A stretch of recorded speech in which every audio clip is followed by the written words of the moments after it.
years na tayo sa paglilingkod, tapos mawawala lang ng ganon, hindi tayo papayag. Hindi papayag si Lord, dahil ikaw yung lingkod eh. Si Junel, alam ko, naging lingkod, pero mayroong mission pa si Junel. Ano sabi ko nga sa kanya, bumalik ka na dito sa simbahan. Na yan ang pangako niya noon, hindi na ako iinom, hinatayan, kasama ko na yan. Kaya ako yung witness na alam kong ang isang tao katulad ni Junel noong binata siya, hindi siya umiinom. Hindi ko alam kung bakit uminom siya ngayon, nag-asawa na siya. Maganda pa naman ang pangasawa niya. Pero sabi na natin, pinakatatag si Sister Kate. Hindi si Junel. Kaya ano yung sabi niya? Kaya si Lord, may doktor naman eh. Kapag may doktor ka, tiwala ka sa doktor, ikaw na pinatitibay ng Diyos, panghawakan mo ang pangako ng Diyos. Jack yun! Gagaling ba? Gagaling ba? Amen! Talapakan mo natin ang ating buhay ng Panginoon.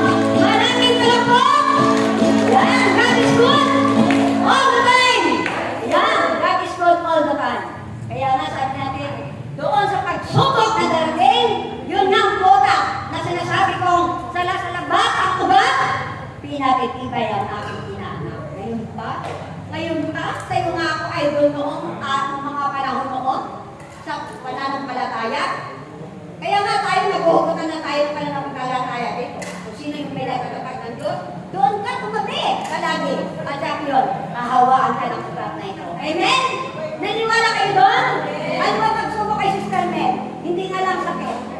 Pero matitindi ang mga pagsubok na dumating kay Sister Mel. Hindi nga lang sakit. Hindi nga lang karamdaman. Pero mas matindi doon ang pinag-uugatan. Masakit sa aming kalooban na matanggap ang mga bagay na yun. Pero natanggap namin dahil kasama namin ang ating buhay na Panginoon. Amen! Hindi pa ako ito nangangampanya sa mga kung sino ang inyong iboto. Ang pinangampanya ko rin ay si Kristo. Si Kristo lamang. Si Kristo lamang. Ang pagkukulang.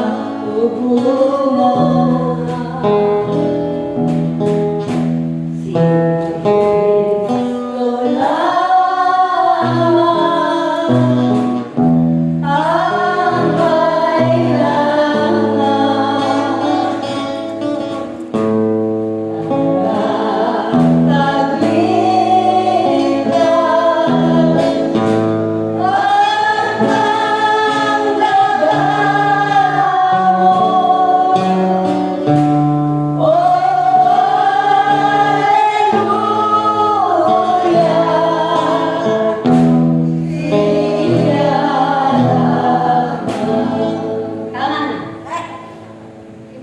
Sabihin natin kung sino ang nanghihina. Palakasin mo! Sa iyong pananampalataya! Amen! Gagawa ka rin na lang, Diyos! Hindi ako magpapagaling dito!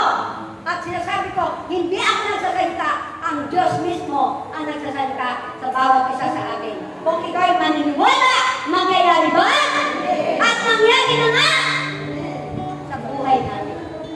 Ilang beses na bang muling nabuhay ang Diyos? Panahon pa ni Moises, paborito ng aming inaanak, si Moises. Panahon na natin ngayon, ano pa? Ano pa ba ang gusto ninyo? Humingi kayo, sabi ng ating missionary. Humingi kayo ng gusto mo. Bakit hindi mo hingin? Ng buong buo. Huwag ka lang tumingin lagi sa asawa mong nanghihina. Alam ko, na panghihinaan ka rin ang loob kapag doon ka sa kanya nakatingin. Kay Amang Yahweh, siya yun. Nagawa ka na ni Mala? Si Ama? Siya tagapagligtas? Siya ang tagapagaling? Siya ang ating makilang ng pagkamot! Sana ba yan? Exodo! Sana ka ikaw? Exodo 16. Amen? Na siya ang dakilang ng pagkamot. Muli po palakpakan natin ang ating buhay na pagkamot. Maraming palakpak!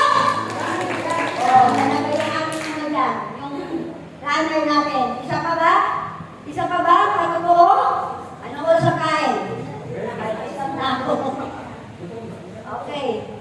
Okay. Hindi na ako mag-witness dahil napakarami ko ng witness ninyo. Sino ba yung gusto dyan sa likod? Sister Norna? Baka gusto mong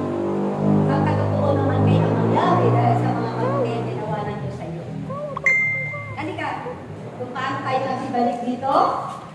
Sabi nga natin, tayo ay umalis sa kahanang ito, pero tayo binalik sa awa